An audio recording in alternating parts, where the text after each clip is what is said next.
ये भगवान की योग माया बड़ी विलक्षण, विचित्र और अलौकिक है। आपका जैसा भी भाव वैसे आपको भगवान दिखाई दे रहे, पक्का मानिए। आप स्त्री भाव से देख रहे हैं तो भगवान आपको स्त्री रूप में आपके पास है, पुत्र भाव से पुत्र रूप में आप जान नहीं पा रहे, वही है, दूसरा नहीं है। हजारों बार बता चुके हैं कि ना मानने और ना जानने पर भी आपके हृदय में सत्ता उन्हीं की है। जिस दिन वो भगवान अंतर्ध्यान हो जाते, प्यारे पुत्र, प्यारी पत्नी, प्यारे सुहृद मित्र आदि को आप चिता में जला देते हैं, तो था ना आपके हृदय में आदर, पर आप अनजाने से भी भगवान का ही आदर करते हो। अगर जान करके आदर कर लो तो तुम मुक्त हो जाओ इस दुख से, इस प्रपंच से। श्री भगवान कहते हैं कि मेरे अज अविनाशी स्वरूप को ये मूढ़ लोग नहीं जानते हैं, केवल वही जान सकता है जो मेरा आश्रय लेकर के मेरे को पुकारता रहता। भजन का मतलब तब पुकारना, भगवत चिंतन करना। वेदाहम शमतीतानि वर्तमानानि चार्जुन भविष्याणि च भूतानि माम तु वेद न कश्चन। हे अर्जुन, जो प्राणी भूतकाल में हो चुके हैं तथा जो वर्तमान में है और जो भविष्य में है, उन सब प्राणियों को मैं जान रहा हूं। जैसे आंवला ऐसे रख लो तो चारों तरफ से देख सकते हो, ऐसे भगवान अनंत ब्रह्मांडों के जीवों को एक साथ देख रहे हैं। यही भगवान की भगवत्ता है, एक साथ देख रहे हैं। कोई भी जीव ऐसा नहीं है जिसको भगवान का दुलार नहीं मिल रहा हो, कहीं भी हो, अनंत ब्रह्मांड सबके लिए जो आवश्यक हो भेज रहे, कोई भूखा नहीं रह सकता। एक बार वीर शिवाजी समर्थ गुरु श्री रामदास स्वामी जी के पास गए और कहा कि स्वामी जी अकाल पड़ा हुआ है, तो हमने सारा का सारा खजाना खोल दिया और सबको पवाया। तो गुरु बड़े कृपा सिंधु थे, उन्होंने देखा कि इनके हृदय में एक गर्व का अंकुरण हो रहा है कि मैं भरण पोषण किया सबका अकाल में। तो उन्होंने कहा कि शिवू यह थोड़ा उठाओ, आओ चलो हमारे साथ। एक बड़ा पत्थर का, इसे तोड़ो। महाराज जी तोड़ा, हटाया तो नीचे मिट्टी में दबा हुआ स्वस्थ मेढक एक ऐसा। बोले इसको किसने दिया? देखो ना कितना स्वस्थ है, पुष्ट है, इसको कौन आहार दे रहा है, इसको कौन प्राण पोषण कर रहा है? बोले भगवान। तो बोले तुम कैसे दाता बन गए? संपत्ति तो सब भगवान की है, भगवान ही सबका, ये अहम मत करो कि तुम पोषण करते हो। नहीं, छोटी सी वृत्ति को भी गुरुदेव बर्दाश्त नहीं करते। जो गुरु शरणागत होता है वो उनकी बात समझता है, अन्यथा वो अपनी मनमानी वृत्ति को ही आदर देता है, गुरु की आज्ञा वृत्ति को नहीं देता।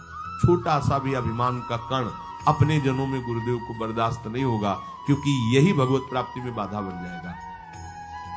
कितने जीव चराचर जगत में, देखो हमारे भगवान की भगवत्ता, सबको देख रहे हैं, सबको व्यवस्था दे रहे हैं, सब कुछ देख रहे हैं।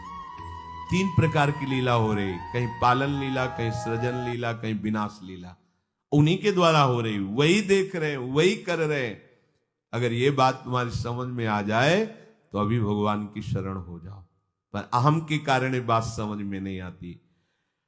जो भूतकाल में हो चुके हैं, वर्तमान में हैं, जो भविष्य में होंगे, सबका प्रभु वर्तमान की तरह देख रहे हैं, दर्शन कर रहे हैं। परंतु मुझे मेरे भक्त के सिवा कोई नहीं जानता है। भक्त के सिवा कश्यन, कोई भक्त बिरला, वही केवल भगवान को भगवान सबको देख रहे हैं, भगवान की दृष्टि सब पे है। अगर ये बात आपकी समझ में आ जाए तो अभी आनंद आने लगेगा। मैं भगवान की दृष्टि में हूं, बस आज हमें सत्संग से बात मिली कि मैं भगवान की दृष्टि में हूं, मुझे वो देख रहे हैं, बढ़िया बन गया। अब आप पाप कैसे करोगे? क्योंकि भगवान की दृष्टि में भगवान आपको देख रहे हैं। डरो, किसी गवाही की जरूरत नहीं, वो देख रहे हैं। तो आप भय क्यों कर रहे हो? आपको भगवान देख रहे हैं, आपको डरना नहीं। फिर आप कामना क्यों कर रहे हो? भगवान आपको देख रहे हैं, जो चाहिए उस समय से दे देंगे, आप निश्चिंत रहिए। अगर आप अहम करोगे तो दुख भोगोगे, आश्रित रहोगे तो सब अपने आप निर्वाह हो जाएगा। एक आदमी ट्रेन के डिब्बे में बैठे ऐसे ऐसे दौड़ रहा था। एक ने पूछा भाई क्यों दौड़ रहे? बोले अमुक स्टेशन जाना है। तू बैठ जा, गाड़ी चल रही है, ट्रेन चल रही, तू बैठ जा। ऐसी त्रिगुणात्मिका माया की ट्रेन चल रही, पूरे विश्व का विश्वंबर भरण पोषण कर रहे हैं, तू तो बैठ जा भगवद आश्रय लेकर के, तू काहे को दौड़ा घूम रहा है? लेकिन ये अहंकार के कारण भटकता रहता है। भूत, वर्तमान और भविष्य काल, ये 3 विशेषण देकर भगवान कह रहे हैं कि मैं सबको देखता रहता हूं, जो हो गए, जो हैं, जो होंगे।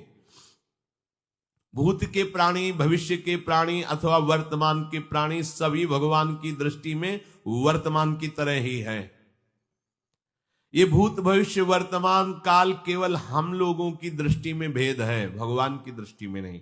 हो चुका, होगा, हो रहा है। भगवान की दृष्टि में सब हो रहा है, पीछे का भी, अब का भी, सब सामने चल रही सीन।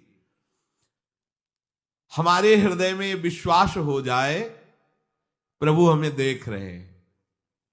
अभी तो हमें ये नहीं पता कि हम भजन कर रहे हैं, भगवान पता नहीं जान रहे हैं कि नहीं जान रहे हैं।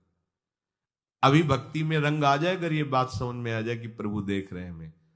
देखो, जब हमारे गुरुजन बैठकर सुनते हैं और जब गाने को अवसर मिलता है तो ज्यादा उत्साह होता है कि बैठे सुन रहे हैं।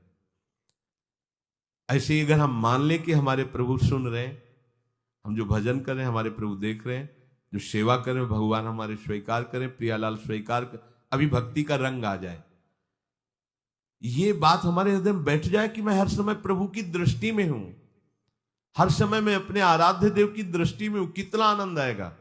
अंदर से सोचो जरा, हर समय वो हमें देख रहे हैं और वो कह रहे हैं मैं देख रहा हूं। पीछे जो तुम किए वो देख रहे हैं वर्तमान की तरह, अभी जो वो तुम देख रहे हैं, आगे जो करोगे वो भी देख रहे हैं। वो पहले से उनको सब पता है, तुम ऐसे ऐसे चलोगे, ऐसे ऐसे कार्य करोगे। भगवान की दृष्टि में सब कुछ वर्तमान ही रहता है। संपूर्ण प्राणी काल के अंतर्गत है और प्रभु श्री हरि कालातीत है। देश, काल, वस्तु, व्यक्ति, घटना, परिस्थिति ये बदलते रहते हैं, पर प्रभु श्री हरि वैसे के वैसे ही रहते हैं। काल के अंतर्गत प्राणियों का ज्ञान एक सीमित है। अब इस दीवार के पीछे कौन खड़ा है, क्या कर रहा है, पता नहीं, पर भगवान की दृष्टि में नहीं। भगवान की दृष्टि में सुमेरु पर्वत पर क्या हो रहा है, जहां किसी की दृष्टि, वहां भी उनको, ब्रह्मलोक में ब्रह्मा क्या कर रहे हैं, बैठे बैठे सब। इसलिए कितने महान ईश्वर हैं। एक छोटी सी भी चींटी को दाना मिला कि नहीं, उनको चिंता है। देखो, आप छोटे से 2-4 लोगों का भार लेकर के चिंतित हो रहे हो, अनंत ब्रह्मांडों के अनंत जीवों का भरण पोषण प्रभु हमारे कर रहे हैं और निश्चिंत हैं। अचिंत शक्तियां भगवान की, तो आप भी तो उनके बच्चे हो ना। ये सब कहने का मतलब है आप भी तो उन्हीं के अंश हो ना। 2-4 की चिंता में इतने तुम बावरे हो रहे हो, डिप्रेशन में पहुंच रहे हो, 2-4 कामनाओं के पीछे इतने। अनंत ब्रह्मांड तुम्हारा जो अंशी है, अनंत ब्रह्मांडों के अनंत जीवों का अनंत काल से भरण पोषण करता चला आ रहा है। कहीं भी किसी के साथ कुछ भी गलत नहीं हो सकता। जैसे कहते हैं कि क्या गलत हुआ, देखो ना अभी तो बच्चा था, ऐसा ऐसा हो गया, तो तुम्हारी दृष्टि में बच्चा है, पीछे तो बहुत पुराना है ना, जो कर्म करके आया उसका फल। कहीं भी गलत किसी के साथ नहीं होता, ध्यान रखना। जहां कुछ होता है, अभी हमने देखा मनो कि ये तो बहुत गंदा है, तो सीधे जा रहा था, ये आदमियों ने मिलकर इसे पीटा, अभी सीधा चल रहा, पीछा टेढ़ा चल के आया है, और जिनको पीटा है वही आके इसे पीट रहे हैं। अब हम वर्तमान को तो देख रहे हैं ना, पीछे की बात तो देख नहीं रहे ना, और भगवान पीछे की देख रहे हैं कि इसने पीछे बहुत ऐसा गलत किया, उसका हिसाब इसको मिल रहा है, इसलिए चुपचाप देखते रहते हैं। ध्यान रखना, इतना भी गलत नहीं हो सकता इस सृष्टि में। वो कैसे गलत नहीं हो रहा, अभी तो नवयुवक था, उसने कुछ ऐसा किया ही नहीं, अभी तो नई अवस्था थी, अभी तुम्हें दिखाई दे रहा है 15 वर्ष का है, लेकिन भगवान देख रहे हैं मेरा पुरातन अंश है, किस जन्म से क्या क्या करते चला आ रहा है। ये ज्ञान हो जाएगा तो किसी भी बात में आपको दुख नहीं पहुंचेगा, विक्षेप नहीं पहुंचेगा। नहीं, बड़े बड़े विक्षिप्त हो जाते। एक गौतमी नाम की महान तपस्विनी थी, महाभारत में कथा आती है, उसका एक ही पुत्र था और उसको सांप ने काट लिया। तो वहां की कुल भी उठा के लाए और कहा है देवी मां, ये देखो सांप ने तुम्हारे बेटे को काट लिया। तो उनका इतनी सामर्थ्य सांप की कैसे हो गई कि मेरे बेटे को काट लिया और मेरे से भय नहीं माना। आकर्षण वृत्ति जीव ही की सांप सामने आ गया, तूने क्यों काटा, मैं तुम्हें भस्म कर दूंगी। तो आपने कहा पहले हमारी प्रार्थना सुन लो। मेरे सर पर मृत्यु ने आकर के अपना शासन जमा लिया और कटवा दिया, मेरा कोई दोष नहीं। मृत्यु का आकर्षण किया, महान तपस्विनी भगवान व्यास देव जी ने ये लीला कथा गाई है। मृत्यु का आकर्षण किया, साक्षात मृत्यु सामने आ गई, थर थर कांपने लगी। गौतमी जी ने कहा मैं अपने तपस्या के बल से तुम्हें भस्म कर दूंगी। हमारे ऐसे निष्पाप बालक को तुमने सांप के द्वारा प्रेरित करके कटवाया। बोले मेरे ऊपर काल का शासन है, काल ने मुझे प्रेरित किया, मैंने सांप को प्रेरित किया, मेरा कोई दोष नहीं, ये काल का शासन। काल का आवाहन किया, काल उपस्थित हुआ। काल ने कहा कि मेरा इसमें कोई दोष नहीं, इस बालक के पूर्व जन्म के कर्म के द्वारा मैं प्रेरित हूं। इस बालक के कर्म से प्रेरित होकर मैंने मृत्यु को प्रेरणा की, मृत्यु ने सांप को प्रेरणा की और इसने डस लिया। अब आप बताओ किसका दोष है? शांत हो गई, क्योंकि इस बालक के ही तो कौन काहू के सुख दुख कर दाता, निज कृत कर्म भोग सुन भ्राता। कोई किसी के सुख दुख का हेतु नहीं है, अपने कर्म ही है जो हमको दुख सुख देते हैं। और ये भगवान देख रहे हैं,